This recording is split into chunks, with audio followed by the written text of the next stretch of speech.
chest and hurled him backward into the bottom of the Whitehall. When the flood of oaths and blasphemy was at full tide, and violent assault and quick death seemed most imminent, the first officer had stolen a glance at the girl by his side. He had expected to find a shocked and frightened maiden countenance, and was not at all prepared for the flushed and deeply interested face which met his eyes. "I am sorry," he began, but she broke in as though annoyed by the interruption. "No, no, not at all. I am enjoying it every bit, though I am glad that man's revolver stuck. If it had not—" "We might have been delayed in getting ashore," the first officer laughed, and therein displayed his tact.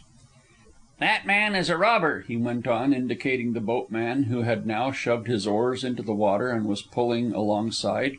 "He agreed to charge only $20 for putting you ashore. Said he'd have made it 25 had it been a man. He's a pirate, mark me, and he will surely hang some day.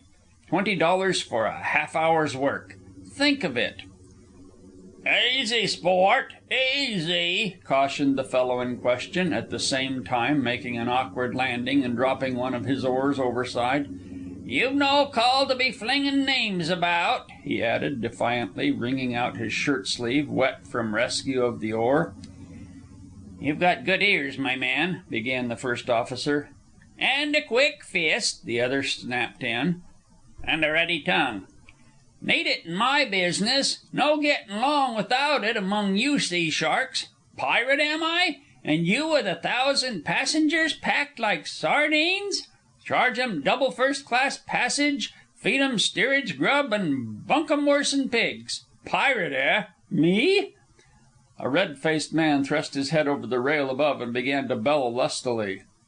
"I want my stock landed. Come up here, Mr. Thurston, now, right away. 50 cayuses of mine eating their heads off in this dirty kennel of yours, and it'll be a sick time you'll have if you don't hustle them ashore as fast as God'll let you.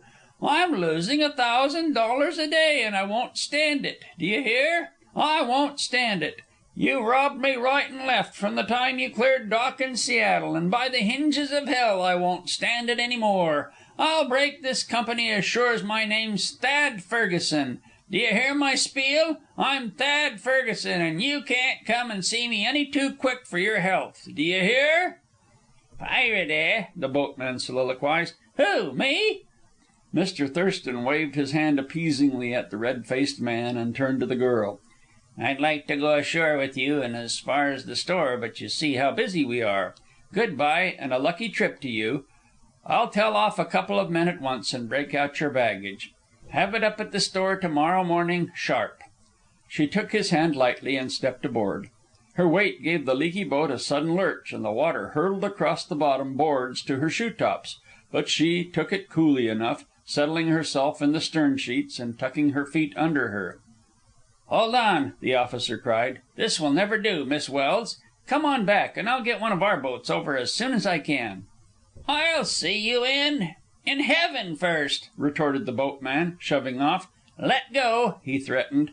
Mr. Thurston gripped tight hold of the gunwale, and as reward for his chivalry had his knuckles rapped sharply by the oar blade. Then he forgot himself, and Miss Welse also, and swore fervently. "I dare say our farewell might have been more dignified," she called back to him, her laughter rippling across the water. "Jove!" he muttered, doffing his cap gallantly. "There is a woman!" And a sudden hunger seized him, and a yearning to see himself mirrored always in the gray eyes of Frona Welse. He was not analytical, he did not know why, but he knew that with her he could travel to the end of the earth. He felt a distaste for his profession and a temptation to throw it all over and strike out for the Klondike, whither she was going. Then he glanced up the beetling side of the ship, saw the red face of Thad Ferguson, and forgot the dream he had for an instant dreamed. Splash! A handful of water from his strenuous oar struck her full in the face. "Hope you don't mind it, miss," he apologized. "I'm doing the best I know how, which ain't much." "So it seems," she answered good-naturedly. "Not that I love the sea," bitterly, "but I've got to turn a few honest dollars somehow, and this seemed the likeliest way. I oughter 'a been in Klondike by now if I'd had...